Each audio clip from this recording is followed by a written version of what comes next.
নমস্কার বন্ধুরা, আশা করি তোমরা সবাই ভালো আছো। আমিও ভালো আছি। দেখো, আমরা এক জায়গায় এসে পড়লাম। আমাদের হঠাৎ প্ল্যান করা হলো যে আমার দিদির বাড়ি ফলতা কাশীপুর যাব।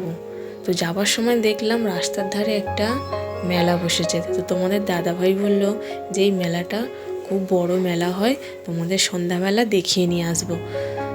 তো আমরা দিদির বাড়ি গিয়ে খাওয়া দাওয়া করে যথারীতি ঘুরে বেরিয়ে আবার বাড়ি ফিরে আসার সময় মেলাটা হচ্ছে, আসল কথাটা তোমাদের বলে দিই কোন জায়গায় মেলা হচ্ছে। তো মেলাটা হচ্ছে সরিষা, আর সরিষাতে এত বড় মেলা হয় আমি আগে কোনোদিন দেখিনি। দিদির বাড়িতে অনেকবারই গিয়েছিলাম, কোনোদিন মেলা দেখিনি। তো ভিতরে ঢুকে দেখি কত সুন্দর মেলা হচ্ছে। তো এখানে দেখো বাচ্চাদের যোগা হচ্ছে, যোগার অনুষ্ঠান।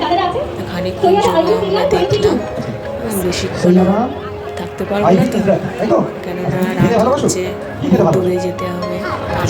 গাড়িও পাওয়া যাবে না, কেননা পিকনিক এটা গাড়ি পাওয়াই তো যাচ্ছে না। তো যাই হোক, দেখো তোমাদের সব ঘুরিয়ে ঘুরিয়ে দেখাই কি কি এখানে বিক্রি হচ্ছে। মেলা মানেই কেনাকাটি আর লোকজনের ভিড়। ঠান্ডাও পড়েছিল খুব, তো সেই ঠান্ডায় ঘুরতেও ভালো লাগছিল। এত লোকজন, এত কিছু কেনাকাটি। দেখো সব এখানে হাতের কাজ বিক্রি হচ্ছে। তো দেখো কত কি দোকান বসেছে মেলার ভিতরে।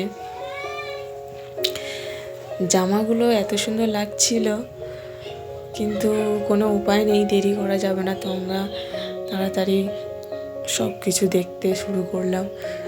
আর আমার মেয়ের তো একটু মনটা খারাপ ছিল, কিছু একটা বায়না করছিল।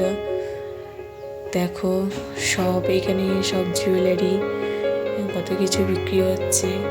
এখানে তোমার পর্দা, জামা সব বিক্রি হচ্ছে। খুব সুন্দর লাগছিল, কিনতে তো খুব ইচ্ছা করছিল, কিন্তু জানতাম না যে মেলায় ঢুকবো। তাই দেখো ফ্লাওয়ারগুলো এত সুন্দর লাগছিল, মনে হয় সব রিয়েল। দেখো কত সুন্দর লাগছে, অরিজিনাল, কিন্তু আসলে এগুলো প্লাস্টিকের, সব ফ্লাওয়ারই প্লাস্টিকের। তো আমাকে মেয়েকে বলছিলাম যে এখানে একটু দাঁড়ানো, একটু ফটো তুলি। তার মনটা খারাপ কোনো কারণে, ও হ্যাঁ হ্যাঁ হাওয়াই মিঠাই কিনে দিতে বলছিল। তো দেখো মেলাটা তোমাদের ঘুরিয়ে দেখালাম। আমার তো একটু মেলায় যাওয়া কাপ প্লেট কেনার ইচ্ছা, তো কাপ প্লেট কিনতে গেলাম। তোমাদের দাদাভাই বললো বাসে যেতে যেতে ভেঙে যাবে, চলো কিনতে হবে। তো আমরা ফুচকা টুচকা খেয়ে বেরিয়ে পড়লাম। টাটা।